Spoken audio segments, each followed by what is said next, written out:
Hello दोस्तों, नमस्कार। Welcome to this video. अपने इस चैनल के इस नए वीडियो में मैं प्रमोद पाल आप सभी का स्वागत करता हूं। साथियों, आज की इस वीडियो में हम लोग चर्चा करने वाले हैं अपने पढ़ाई की रूटीन के बारे में। जी हाँ, मैं जब पढ़ाई कर रहा था, तैयारी कर रहा था, उस दौरान हम क्या डेली रूटीन फॉलो किया करते थे, कितने बजे सोकर उठते थे, कितने बजे हम जो है पढ़ाई करते थे, कितने घंटे पढ़ाई करते थे, तथा हमारा क्या टाइम टेबल बना हुआ था पढ़ाई के लिए, उन सारी चीज़ों को इस वीडियो में हम डिस्कस करेंगे। साथियों, सबसे पहले चीज़ मैं आप लोगों को बताना चाहूँगा, चूँकि मैं इलाहाबाद रहता था और हमारे पास हमारे 24 घंटे हुआ करते थे पढ़ाई के लिए। ठीक है, हो सकता है कि आप कोई जॉब करते हो, आप गृहिणी हो, आप गांव में रहते हो, या फिर आप भी इलाहाबाद, जौनपुर या ऐसे किसी भी शहरों में आप रह करके जो है पढ़ाई किया करते होंगे। तो इस वीडियो में हम अपने अनुभव को आप लोगों के बीच शेयर करने का प्रयास करेंगे, जिससे उम्मीद है कि आप सबको बहुत कुछ सीखने को मिलेगा। साथियों, सबसे पहली चीज़ मैं आप लोगों को कन्फर्म कर देना चाहूँगा कि मैं कभी भी अपनी पूरी पढ़ाई के दौरान कभी भी लेट नाइट तक मैंने नहीं पढ़ाई किया है। कभी भी मैं ऐसा नहीं था कि 1 बजे, 2 बजे, 3 बजे, 4 बजे तक मैं पढ़ रहा हूँ, ऐसा नहीं था। और कभी ऐसा भी नहीं था कि मैं बहुत जल्दी सुबह मतलब 2:30, 3, 4 बजे उठ करके जो है फिर पढ़ाई करने बैठता था, क्योंकि ये सारी चीज़ें हमें सूट नहीं किया करती थी। हम जब ऐसा करते थे तो हमारा पूरा दिन बेकार जाया करता था। तो मैं ऐसा कभी नहीं करता था, क्योंकि इस चीज़ को लेकर के आपके तमाम सवाल भी रहते हैं कि सर, उठने को तो मैं 3 बजे, 2:30 बजे, 2 बजे उठ जाता हूँ, पढ़ने का प्रयास करता हूँ, लेकिन उसके बाद जो है नींद आने लगती है, फिर पूरे दिन आलस ऐसा लगता है, तो जिसकी वजह से आपका जो है आउटपुट निकलने के बजाय और ज़्यादा नुकसान हो जाता है। तो ऐसा नहीं है, जो आपको सूट करे आपको उसी को करना चाहिए। मैं इसीलिए कभी भी जो है 5 बजे से पहले मैं कभी भी सो करके नहीं उठा करता था। मैं हमेशा 5 बजे ही सो करके उठता था और लेटेस्ट 12 बजे सो जाया करता था। मेरा यह भी मानना है कि कभी भी आपको नेचर के खिलाफ भी नहीं जाना चाहिए। हो सकता है कि आपको पसंद हो रात में पढ़ना या फिर अर्ली मॉर्निंग उठ करके पढ़ना, तो आप बिल्कुल उसको जारी रखें, उसमें आपको छिड़खानी करने की ज़रूरत नहीं है। मैं जो है शुरुआत में जब 2014 के दौरान मैं इलाहाबाद में गया था, तो 1 साल तक मैंने कोचिंग करा था। अब कोचिंग के दौरान चूंकि मुझे वहाँ जाना आना होता था, तो उस दौरान का शेड्यूल कुछ और था। लेकिन उसके बाद जब मैं घर पे रहता था, यानी अपने कमरे पर रहता था, तो सेल्फ स्टडी चलती थी। तो इस दौरान मैं इसी रूटीन को फॉलो करता था, जो मैं आप लोगों के सामने बताने वाला हूँ। साथियों, 5 बजे उठने के बाद 5:30 बजे तक मैं जो है अपनी पूरी जो नित्य क्रिया, योगा, मेडिटेशन, मॉर्निंग वॉक, ये सब मैं कर लेता था। और इसको मैं आप लोगों को भी सलाह दूंगा, निश्चित तौर पे करना चाहिए, क्योंकि जब आप सुबह में जल्दी उठते हैं और उसके बाद जो है मॉर्निंग वॉक करते हैं, मेडिटेशन करते हैं, तो कहीं ना कहीं आपको एक अलग लेवल की एनर्जी फील होती है और आप दिन भर अपने आप को एनर्जाइज फील करते हैं। और मैं तो कभी नहीं आपको सलाह दूंगा कि आप दिन में 10 बजे सो करके उठें, 8 बजे सो करके उठें। आप ज़रूर जो है 5 से 6 बजे ज़रूर उठ जाएं, और मेडिटेशन और योगा तो आपको ज़रूर करना ही चाहिए।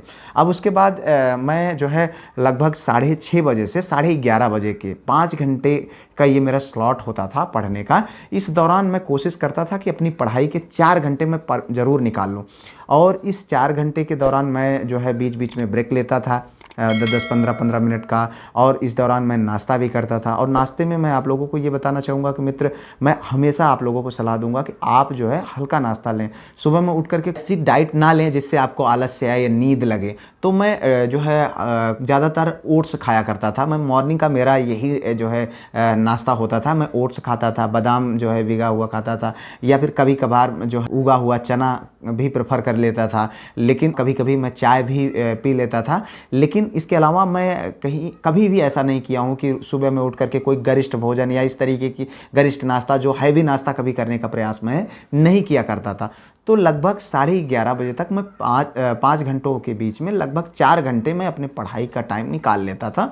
और इस दौरान जब मैं पढ़ता था, तो इस दौरान हमारा मोबाइल या तो जो है साइलेंट होता था या तो स्विच ऑफ होता था। ऐसा नहीं था कि मैं जो है पढ़ने के लिए तो टाइम काउंट कर रहा हूँ और उसके बाद जो है हमारा मोबाइल से नोटिफिकेशन आ गया या कुछ ऐसी चीज़ें आ गई तो मैं उसको देख रहा हूँ। सबसे इंपॉर्टेंट चीज़ मैं आप लोगों को यह बताना चाहूँगा कि पढ़ाई के दौरान ज़्यादातर टाइम जब एग्ज़ाम नज़दीक हुआ करते थे, उस दौरान मैं अपने मोबाइल को फ्लाइट मोड पर लगा कर रखता था, क्योंकि इससे मैं अनवांटेड कॉल और अनवांटेड जो नोटिफिकेशन मैसेजेस थे उनसे बच जाता था। और इस दौरान अगर बाई द वे हमको मोबाइल से कुछ चीज़ें पढ़नी है तो मैं उसकी हेल्प ले लेता था।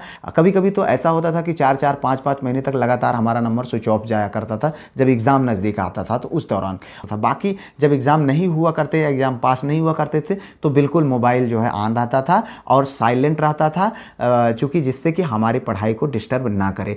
और इस 4 घंटे के दौरान मैं कोशिश यही करता था कि कुछ नई चीज़ें जो मतलब नए टॉपिक्स हैं उनको पढ़ने का, उनको कवर करने का प्रयास करता था। और ऐसा नहीं था कि 4 घंटे पढ़ रहा हूँ तो 4 घंटे एक ही चीज़ पढ़ूंगा, ऐसा भी नहीं था।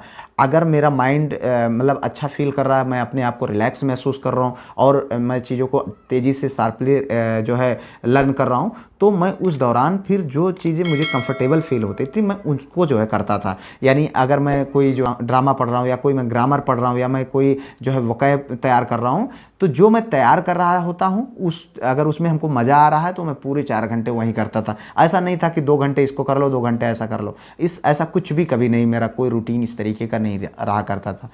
मैं अपने आप को फ्री रखने का प्रयास करता था, कोई बाउंड में नहीं रखना चाहता था कि नहीं यार मैं 5 घंटे बैठा हूँ तो टेबल पर बैठा रहूँगा, उठूँगा नहीं, ऐसा नहीं था। मैं अपने आप को इस लेवल से तैयार करने का प्रयास करता था कि हमको फील हो कि हाँ मैंने 4 घंटे पढ़ाई की है, मुझे किसी को दिखाना नहीं है, किसी को बताना नहीं है कि नहीं नहीं मैंने 5 घंटे लगातार बैठ करके पढ़ाई करी, ऐसा नहीं। मैं आप लोगों को भी यही सलाह दूंगा कि कभी भी ऐसा ना करें कि आप किसी को दिखाने के लिए बैठें टेबल पर कि नहीं मैं 5 घंटे तक लगातार जो है टेबल पर बैठा रहा।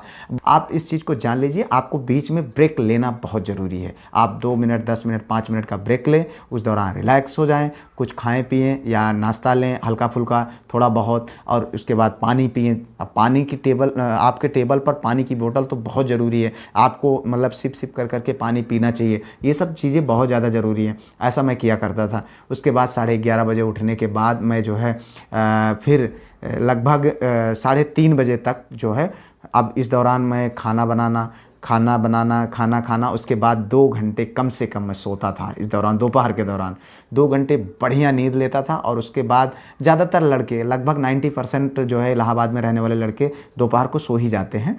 तो वो आदत थी मेरी, और वो मेरी ऐसी आदत बन गई थी कि जिसको अगर मैं नहीं करता था, अगर मैं नहीं सो पाया किसी कारणवश, तो बाकी बचे हुए जो टाइम थे वो मेरे बर्बाद हो जाते थे। उस दौरान मैं फिर मेरा मतलब मैं उतनी जो है शार्पली चीज़ों को नहीं कैच कर पाता था, मतलब फिर आउटपुट उतना अच्छा मुझे नहीं निकल पाता था। तो मैं इधर 3:30 बजे तक लगभग जो है सो करके उठ लेता था। और 3:30 बजे सोकर उठने के मतलब है उसके बाद फिर मैं पढ़ने बैठता था, 3:30 से 4 बजे फिर बैठ जाता था, और 7 बजे तक, शाम को 7 बजे तक मैं फिर पढ़ाई करता था।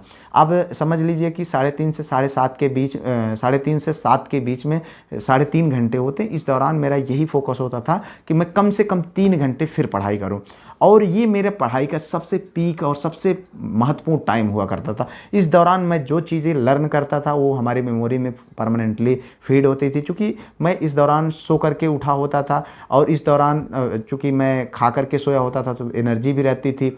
इस दौरान जो है बढ़िया, मतलब मुझे बहुत अच्छा लगता था, बहुत अच्छा फील होता था। इस दौरान मैं आउटपुट मेरा बहुत अच्छा निकलता था। तो मैं लगभग 3 घंटे यहाँ पर लर्न करने का प्रयास करता था। कोशिश यही करता था कि जो कुछ नई चीज़ें हों उसको लर्न करूँ, और उसके बाद अगर कुछ चीज़ें मान लीजिए बीच में फिर बाद में हमें सुस्ती आ रही या इस तरीके का लग रहा, तो फिर मैं प्रैक्टिस या फिर रिवीजन पर मैं चला जाता था। उसके बाद फिर लगभग 7 बजे फिर उठता था, जो कि लगभग इलाहाबाद में रहने वाले बच्चों की आदत होती है। 7 बजे फिर मैं सब्ज़ी लाना, फिर उसके बाद खाना बनाना जो है। अक्सर मैं देखा करता था इलाहाबाद में लड़के 10-11 बजे के बाद खाना बनाया करते थे, लेकिन मैंने कभी अपनी पूरी लाइफ में जो है 10-11 बजे नहीं, मेरी आदत हमेशा से यह रही कि मैं 8:30 से 9 बजे के पहले मैं ज़रूर खाना खा लिया करता था। अब मैं वहाँ पर इवनिंग वॉक हो जाती थी, सब्ज़ी भी लाना हो जाता था। उसके बाद कभी कभी बाहर चले गए, बीच में तो मैंने जिम भी ज्वाइन कर लिया। इस दौरान मैं जिम भी चला जाता था 1 आध घंटे के लिए। तो लगभग 9:30 बजे तक ये सारी चीज़ें चल जाती थी, और 9 बजे तक लगभग 2-2.5 घंटे में सारा काम हमारा ख़त्म हो जाता था। उसके बाद फिर हम 9:30 से लगभग 11:30 या 12 बजे तक फिर तीसरा स्लॉट हमारा शुरू होता था पढ़ाई के लिए। तो अब इस दौरान फिर हम लगभग, हमारी कोशिश यही होती थी कि 2 घंटे कम से कम जो है 9:30 से 12 के बीच में कम से कम जो है 2 घंटे हम अपनी पढ़ाई को निकालें। अब इस दौरान थोड़ा सा ये समय हम उतना फोकस नहीं कर पाते थे। ईमानदारी से कहूँ तो इस दौरान मैं ज़्यादा आउटपुट नहीं निकाल पाता था पढ़ाई के लिए। और मैं आप लोगों को ये भी बताना चाहूँगा, जो मैं फ़ोन पे बात करना या फिर दोस्तों से बात करना या किसी से पढ़ाई पर डिस्कस करना, तो वह मैं कोशिश करता था कि जैसे मान लीजिए 7 से 9:30 बजे तक मैं फ़ोन को ऑन रखता था। उस दौरान घर पे बात कर लेता था। उस दौरान मैं जैसे सब्जी लाने जा रहा हूँ या मैं इवनिंग वॉक करने जा रहा हूँ या मैं एक्सरसाइज करने जा रहा हूँ, आ रहा हूँ, तो इस दौरान दोस्तों से भी बात हो जाती थी, क्योंकि इस दौरान वो भी फ्री रहते थे। तो इस दौरान सारी चीज़ें लगभग हमारी हो जाती थी। मैं उसके बाद फिर मोबाइल को साइलेंट कर देता था पढ़ने के दौरान, और जब भी मैं पढ़ने बैठता था मोबाइल साइलेंट या स्विच ऑफ। उसके बाद फिर मैं पढ़ता था, लगभग 2 घंटे यहाँ पर आउटपुट निकालने का प्रयास करता था। इस दौरान ज़्यादातर या तो प्रैक्टिस करता था या तो रिवीजन करता था। यही हमारी डेली रूटीन हुआ करती थी। उसके बाद फिर मैं 12 बजे सो जाता था और सुबह जो है 5 बजे फिर उठ जाता था। यानी कि अगर देखा जाए तो मेरा 2-3 चीज़ों पर सबसे ज़्यादा फोकस हुआ करता था कि दिन में कम से कम 7 से 8 या 9 घंटे हमको पढ़ाई के लिए निकाल लेने हैं नॉर्मल दिनों में। और जब एग्ज़ाम नज़दीक होता था उस दौरान लगभग हम जो है 9 से 10 घंटे भी कर देते थे, क्योंकि उस दौरान हमारे मामा का लड़का यानी हमारा छोटा भाई, वो बेचारा मेरी बहुत हेल्प करता था। 2-2 एग्ज़ाम्स के नज़दीक वो जो है हमारे लिए खाना बना देता था, ज़्यादा से ज़्यादा हमारी हेल्प करता था बेचारा जो है वो मेरा भाई, हमारी बहुत हेल्प करता था। तो इस दौरान हम चूँकि ज़्यादा समय तब निकाल लेते थे, 10 घंटे 11 घंटे तक हम लगभग पढ़ाई कर लिया करते थे। लेकिन सामान्य दिनों में हम 8 से 9 घंटे को हम फोकस किया करते थे। और उसके बाद हमारा फोकस ये हमेशा से रहा कि चाहे कितनी भी बुरी कंडीशन हो, लेकिन मैं जो है 7 घंटे कम से कम सो जाऊँ, 7 घंटे की नींद हमारी पूरी होनी चाहिए, ये मेरा फोकस रहा करता था। और तीसरी चीज़ मैं आप लोगों को बताना चाहूँगा कि मेरा फोकस डाइट पर भी बहुत रहता था। उस दौरान मैं हेल्दी फूड को ज़्यादा प्रेफर करता था। मैं अक्सर देखा करता था इलाहाबाद में लड़के जो है दोपहर में पता चले जो है खाना नहीं बनाने के चक्कर में जो है वो दाल चावल खा रहे हैं। आप और दाल चावल इतना दाल चावल खाओगे तो भाई नींद तो लगभग ही करेगी, फिर सोओगे 7 बजे तक। ऐसा नहीं, आप देखिए प्रॉपर डाइट आपकी बहुत ज़्यादा ज़रूरी है। आपको हल्के भोजन लेने हैं, जो भोजन जो है आपको लंबे समय तक एनर्जी दें उनको लेने हैं। आपको डाइट ज़्यादातर जंक फूड से आपको दूरी रखना चाहिए और ड्राई फ्रूट्स कुछ अपने डाइट में शामिल करना चाहिए। जैसे आपके ओट्स हो गया, इसको आपको निश्चित तौर पर फॉलो करना चाहिए। दूध हो गया, फल हो गया, सब्जियां हो गई, ये सब चीज़ें आपको फॉलो करना चाहिए। और इसके साथ साथ जो है मैं आपको बताना चाहूँगा, कभी भी मैंने ये नहीं किया कि हाँ टाइम टेबल बना लो, 2 घंटे इसको पढ़ना, 2 घंटे उसको पढ़ना, 2 घंटे इसको पढ़ना। मैंने ऐसा कभी नहीं किया।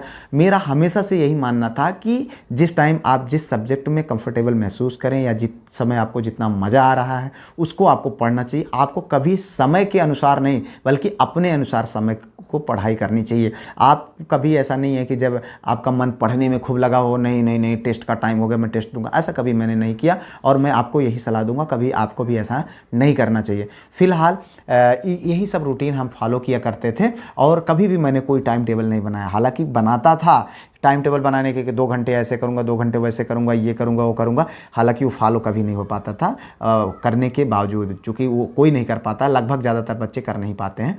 तो मैं वो कभी करता भी नहीं था और करता भी जब तक कभी बीच में कभी मान लीजिए मन में आया नहीं अब टाइम टेबल बनाऊँगा उसके हिसाब से पढ़ाई करूँगा, तो जब बनाता भी था तो उसको फॉलो भी नहीं कर पाता था। यही सब बातें आप लोगों को इस वीडियो में बतानी थी। उम्मीद करता हूँ कि आपको इस वीडियो से काफ़ी कुछ चीज़ें सीखने को मिली होंगी। अगर आपको ये वीडियो अच्छी लगी हो, हेल्पफुल लगी हो, तो आप अपने दोस्तों में ज़रूर शेयर करिएगा। चैनल को सब्सक्राइब करके वीडियो को लाइक कर दीजिएगा। मिलते हैं किसी और वीडियो में किसी और टॉपिक पर। तब तक के लिए जय Hind, Vande Mataram, best of luck.